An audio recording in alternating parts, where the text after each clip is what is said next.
coordinadores que nos acompañan en esta actividad a raíz del 40 aniversario de la Escuela de Ciencia Política de la Universidad de San Carlos de Guatemala. Hemos organizado un ciclo de conferencias con cientistas sociales internacionales para abordar ejes temáticos de trascendencia como la que está organizada para el día de hoy: neoliberalismo, globalización y los retos de la educación pública superior. Quiero en primera instancia agradecer el apoyo desinteresado por parte del doctor Mario Roberto Morales, quien realmente ha sido el contacto idóneo para poder convocar a cientistas sociales de esta trascendencia. Y quiero insistir que la Escuela de Ciencia Política impulsa el proceso de formación, de enseñanza y cumplimiento a tres criterios que para nosotros son fundamentales: historicista, desarrollar el análisis crítico y el radicalismo, en aras de plantear soluciones a problemas nacionales e internacionales. Dada la naturaleza de la ciencia política y su relevancia en las ciencias sociales, creemos fundamental desarrollar en ustedes el pensamiento complejo, el pensamiento crítico, en la medida en que se planteen soluciones a dichos problemas. Nos acompañan cientistas sociales, ellos son profesores titulares de las distintas universidades. El doctor Mario Roberto dará una pequeña síntesis de la hoja de vida de cada uno de ellos, pero para nosotros realmente es un gusto el tenerlos acá en su casa, en la Universidad de San Carlos de Guatemala, y creo que la mejor forma de celebrar el 40 aniversario de nuestra unidad académica es generando espacios de debate y discusión. Así que sean todos cordialmente bienvenidos. Espero que este espacio de reflexión les llene de mucha inquietud, porque para destacar, para incidir, es importante poder desarrollar ese análisis crítico que requiere el Estado de Guatemala. Así que sean cordialmente bienvenidos, y si me permiten dejo en el uso de la palabra al doctor Mario Roberto Morales, a quien le pido un gran aplauso, por favor.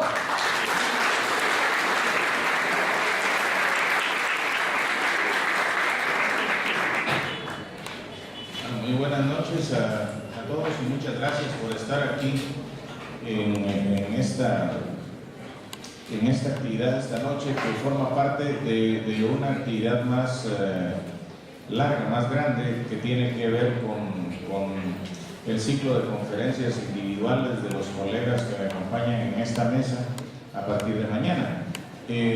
La lógica de esta actividad que implica una semana de conferencias es tratar de agotar, al menos en los puntos básicos pertinentes, la relación problemática que existe entre neoliberalismo, globalización y educación pública superior. Esta relación, los colegas que me acompañan la van a abordar desde sus especialidades: la economía, la politología y la especialidad técnica en educación pública y la historia. En ese sentido, este foro es nada más una especie como de adelanto, digamos, puntual de lo que los colegas van a desarrollar específicamente en las conferencias individuales a partir de mañana en los mismos horarios. A mí me parece que el abordaje académico de esta relación neoliberalismo, globalización y educación pública superior nos atañe directamente a todos, especialmente a quienes de manera diversa, como docentes, como administrativos, como estudiantes, están vinculados a la educación pública. De hecho, la educación pública en nuestro país está siendo seriamente amenazada por el neoliberalismo, y me parece que la única trinchera desde la cual se puede luchar por la educación pública elevando su calidad es la Universidad de San Carlos. Las otras trincheras están cada vez más débiles y más vacilantes. Pero bueno, a esto seguramente llegaremos cuando aterricemos en nuestras conversaciones de esta noche y del resto de la semana. Por ahora, permítanme presentar brevísimamente a los colegas que me acompañan en la mesa. El doctor José Ramón García Menéndez, aquí a mi derecha, es economista, profesor titular de Economía Aplicada de la Universidad de Santiago de Compostela, en Galicia, en España. Es autor de libros y artículos sobre epistemología, metodología, teoría de la política económica y economía internacional. Sus dos publicaciones más recientes son En la encrucijada del neoliberalismo, como coordinador, Madrid y Epala 2000, y Crítica de la razón económica, una obra en 2 tomos, publicada en Alemania y Estados Unidos por Editorial Académica Española en el 2011. A la derecha siempre el doctor Harry Vanden, politólogo, profesor de Ciencia Política y Relaciones Internacionales en la Universidad del Sur de la Florida, en Tampa, Florida. Es autor de libros y artículos sobre política, movimientos sociales y poder en América Latina y sobre el pensamiento del intelectual peruano José Carlos Mariátegui. Sus más recientes publicaciones son La política en América Latina, el juego del poder, con Gary Prevost, Oxford University Press, 2009, Movimientos sociales en América Latina en el siglo XXI, Resistencia, poder y democracia, como coeditor, Londres, Nueva York, Rowman y Littlefield, editores, 2008, y una antología de José Carlos Mariátegui con Mark Becker, publicada en la India por Cornerstone en el 2013. Finalmente, a mi izquierda, el doctor Nelson Zárate, historiador y doctor en educación y psicogenética, ha sido profesor de Historia de Centroamérica en la Universidad Nacional de Costa Rica y actualmente es profesor de Pedagogía y Currículo en el Doctorado Latinoamericano en Educación de la Universidad Católica Anselmo Llorente en Costa Rica. Es autor de ensayos sobre historia centroamericana y sobre problemas de enseñanza y aprendizaje. Sus publicaciones más recientes son La educación ante el enfoque sistémico, Costa Rica UNED 2011, y Puntos en común entre la psicogenética y la neurogenética en relación al desarrollo humano, el conocimiento, las emociones y las funciones ejecutivas, Costa Rica UNED 2011. De tal manera que tenemos pues 3 científicos sociales con publicaciones mediante las cuales han desarrollado precisamente puntos de vista sobre la relación entre neoliberalismo, globalización y educación pública superior. Así que sin más, quisiera empezar con el doctor Harry Vanden para que nos dé su perspectiva de esta relación que le da nombre al panel de esta noche. Por favor, Harry. Muchísimas gracias. Es un gran gusto estar aquí con ustedes para ayudarles y acompañarles en celebrar 40 años de la Escuela de Ciencia Política, lo cual creo que hace una de las primeras escuelas de ciencia política en América Latina, si no me equivoco. Y también para estar con ustedes para celebrar el aniversario de una de las primeras universidades en América. Bueno, primero yo quiero subrayar el hecho de que la política neoliberal es netamente una cosa política. Se base en ideología, no en base empírico. El base empírico es bien débil. Eso resultó de la política de Ronald Reagan en los Estados Unidos, de Margaret Thatcher en Inglaterra, y después la influencia de ellos en organizaciones internacionales como el Fondo Monetario Internacional, el Banco Mundial, el Banco Interamericano de Desarrollo, el Washington Consensus, se gusta, ¿no? Y también, por otro lado, resulta de la presión de la Agencia Internacional de Desarrollo, o sea, AID, del Departamento de Estado, para convencer a varios países latinoamericanos y otros también que no había otro camino más que seguir el camino neoliberal, ¿no? Y esta política tiene un fin que para mí es bastante claro. El fin es redistribuir el ingreso y la riqueza, o en unos casos mantener la mal distribución de riqueza y ingreso. Es que había influencias en los años 60 que estaban enfrentando el gran poder capitalista, ¿no?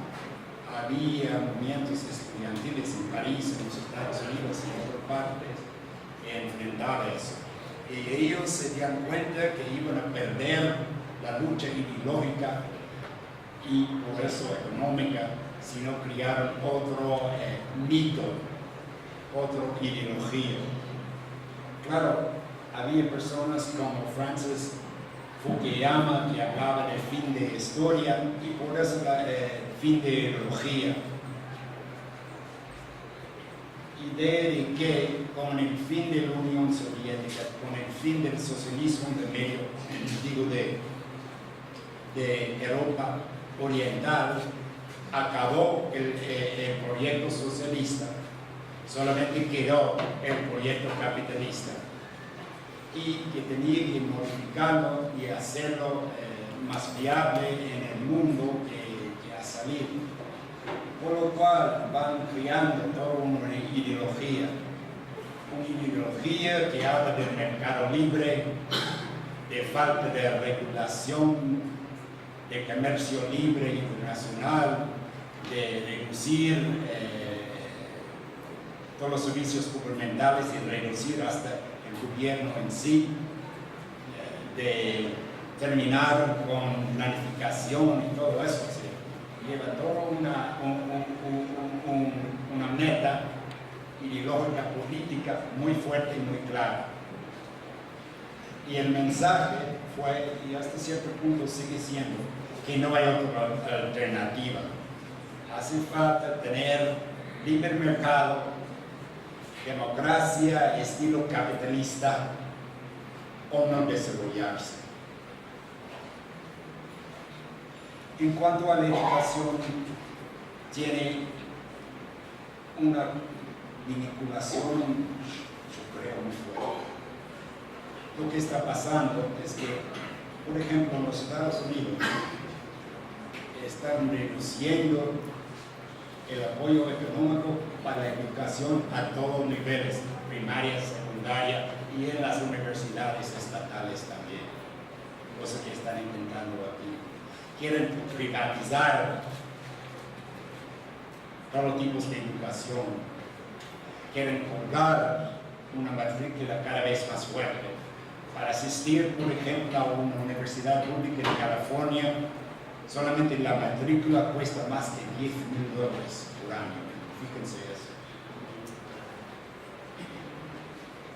Hay varias metas que se están planteando.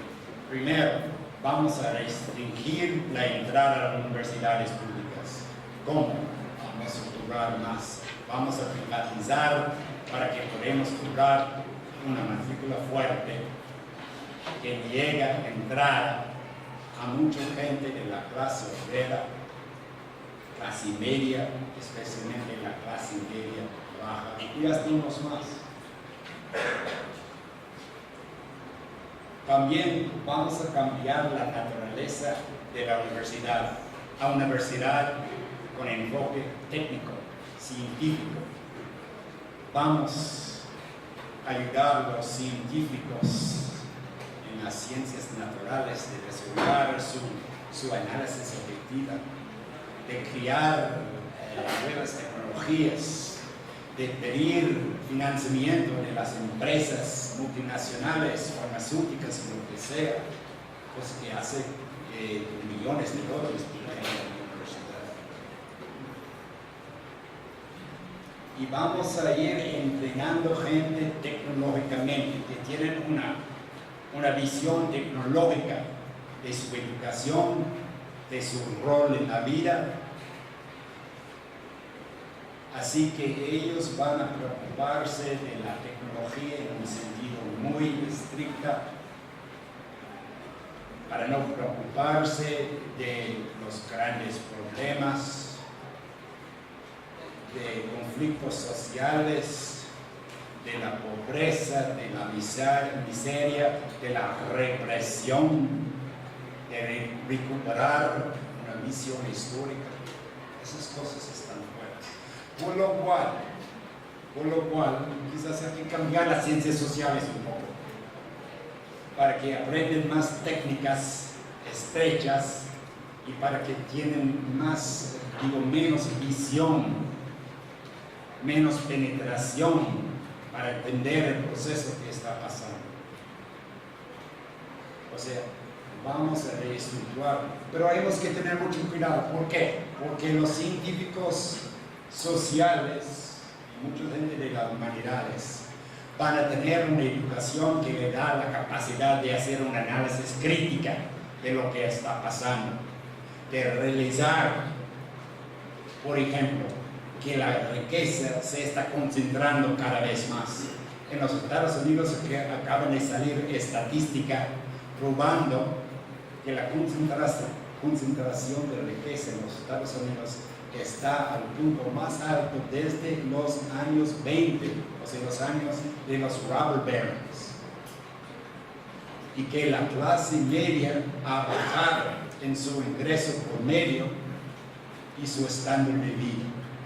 Y que hay pobreza muy común, y seguimos con el desempleo que oficialmente un poco más de 7%, pero en realidad es 10, 12%. Hay mucha gente que no puede conseguir buen trabajo. Tienen que trabajar en McDonald's, por ejemplo, porque no hay más oportunidad.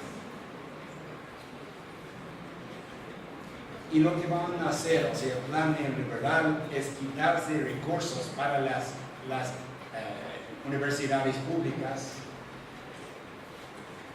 disminuir la enseñanza de un tipo de ciencia social crítica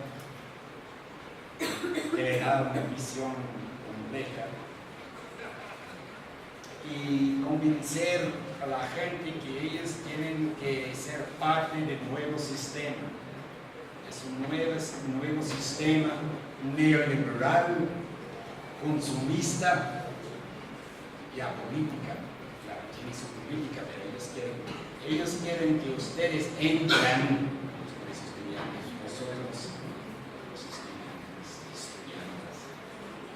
que entran en el mundo del consumismo, y también que se ponen de acuerdo que este mundo es bueno, para que ustedes puedan, profesores o maestros o intelectuales, seguir propagando esta visión de la vida.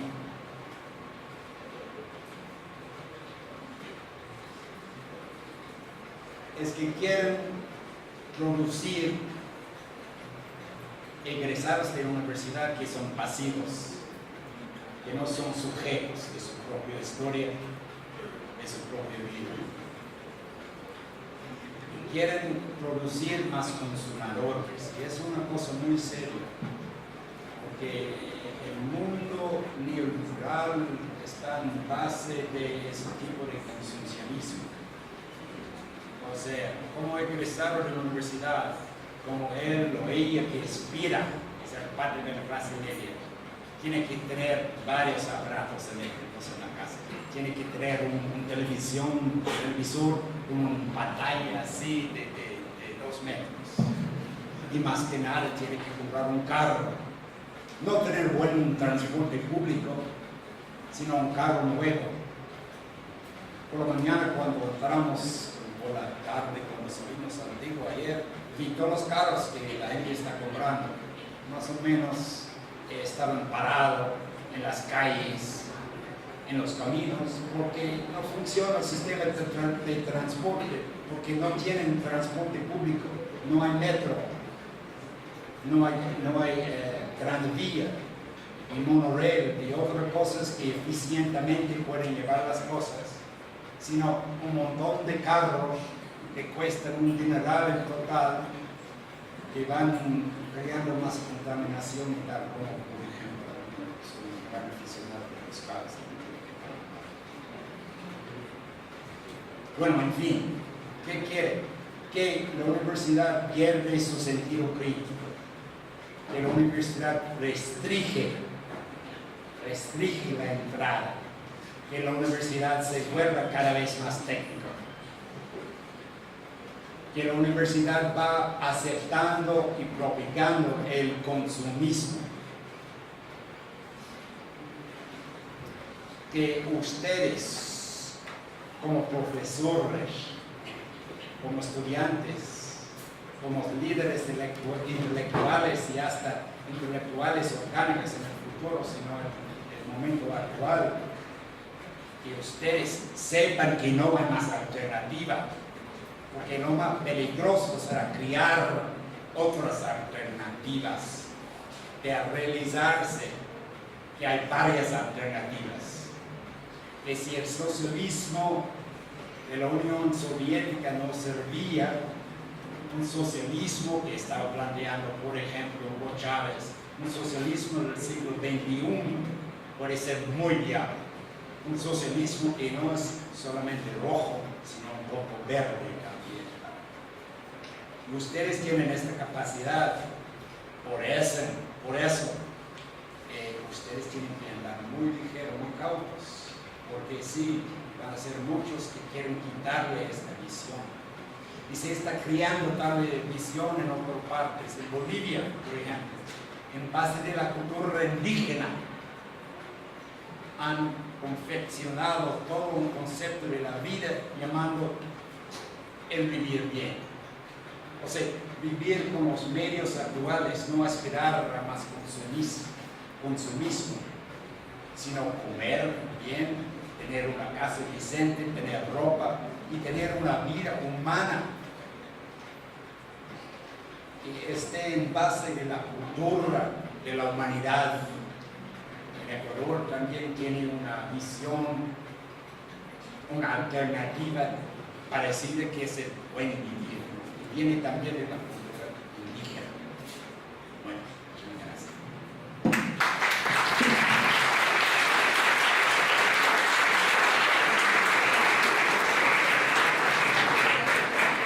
Gracias, Harry. Bueno, quiero rescatar un par de cosas de lo que dijo Harry. Desde el principio, ¿no? Dice, el neoliberalismo es una ideología más que una teoría económica, más que una teoría política, es una ideología empresarial. Y naturalmente a las ciencias sociales que pretenden formar pensadores críticos capaces de explicar lo que ocurre, al neoliberalismo eso no le conviene, ¿no? En la mañana, en el foro que hicimos acá mismo, yo recordaba a Walter Lippmann, que es uno de los asiduos de Mont Pelerin y del Consenso de Washington, que propone que la ciudadanía liberal en la cual reside la ciudadanía liberal en la cual reside la soberanía, el ciudadano culto formado por la educación pública gratuita y obligatoria, dice, ya no es posible. Ahora lo único que es posible es formar élites que gobiernen, y a las mayorías los medios masivos de comunicación. A esto obedecen las escuelas de gobierno, ¿verdad? Y los exclusivismos educativos privados, a crear élites especializadas en gobernar, en hacer cumplir la ley de la lógica corporativa del capital. En ese sentido, la educación pública es un estorbo para este proyecto, y el pensamiento crítico también es un estorbo, ¿no? No digamos el pensamiento radical, ese que es capaz de ir a la raíz de los problemas. Entonces, en ese sentido, la vinculación entre el proyecto neoliberal y la educación pública se empieza a aclarar. Pero para abundar sobre esto, le doy la palabra al doctor Nelson Zárate de Costa Rica.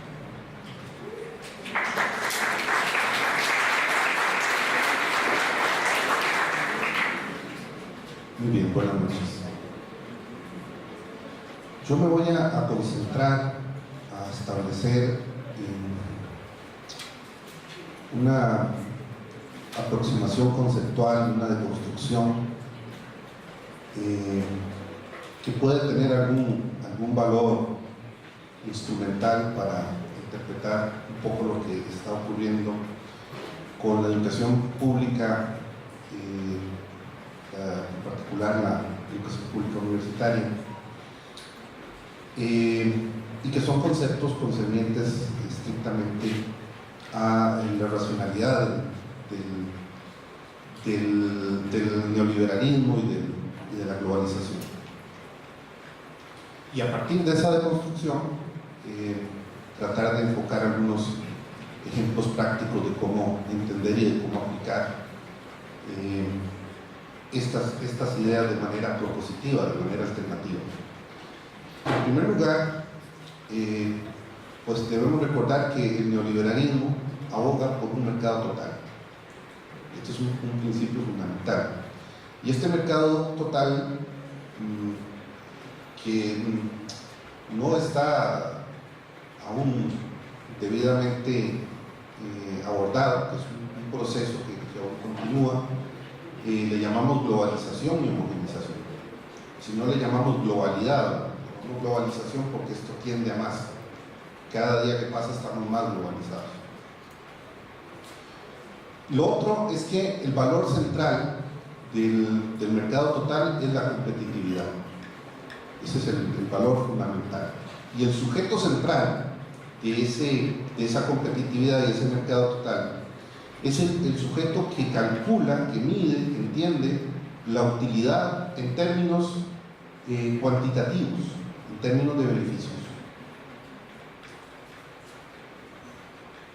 La relación que se establece de este proceso de maximización de la rentabilidad y del mercado total y de la competitividad, el resultado lo vamos a llamar eficiencia.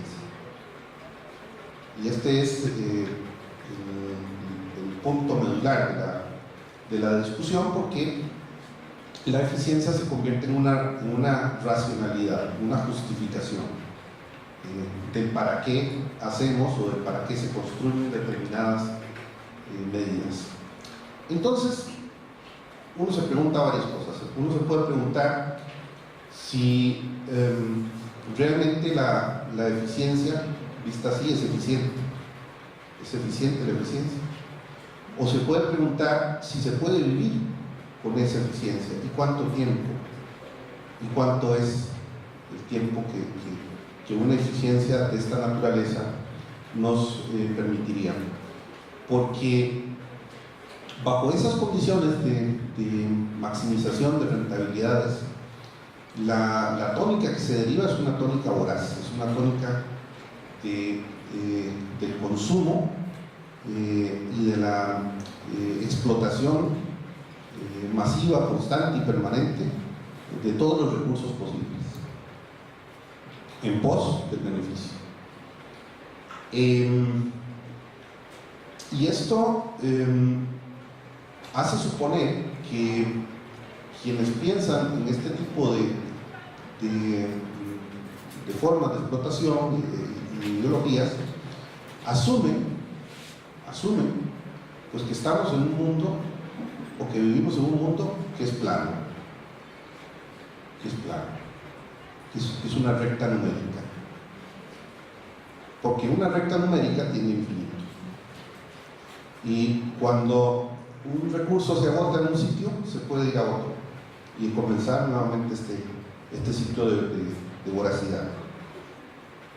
Esto que estoy diciendo no es nuevo, esto es absolutamente la lógica capitalista desde que inician los procesos expansivos de los mercados. Lo que ocurre es que vivimos en un geoide, vivimos en un planeta, no una recta numérica, y los recursos de los que estamos hablando son finitos.